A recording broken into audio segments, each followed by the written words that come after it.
Data from the U.S. Commerce Department showed the economy remained on firm ground last month. Consumer spending increased solidly in July, carrying over momentum from the second quarter. Consumer spending is a key metric because it accounts for more than two-thirds of U.S. economic activity. American consumers spent across both goods and services, with motor vehicle purchases leading the charge. Housing and utilities, restaurants and bars, and healthcare and financial services all saw increases. That's according to the Personal Consumption Expenditures Price Index, or PCE report, which is the Federal Reserve's preferred measure of inflation. The report also put the annual inflation rate, for the 12 months through July, at 2.5%, in line with expectations. Most economists believe the Fed will cut interest rates by a quarter percentage point at its next policy meeting in September, despite inflation still hovering just above the central bank's 2% target.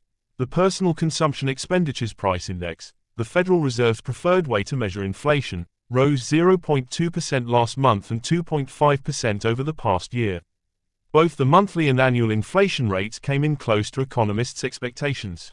Household incomes also rose 0.3%, and consumer spending rose 0.5% without adjusting for inflation.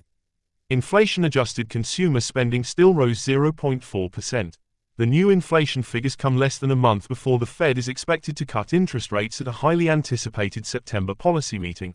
The Fed's baseline interest range has been set at 5.25% to 5.5% since July 2023.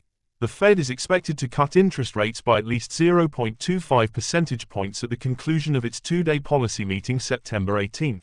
An unexpectedly weak jobs report or a surprising dip in the Consumer Price Index data for August, both of which arrive before the Fed meeting, could lead to a steeper cut.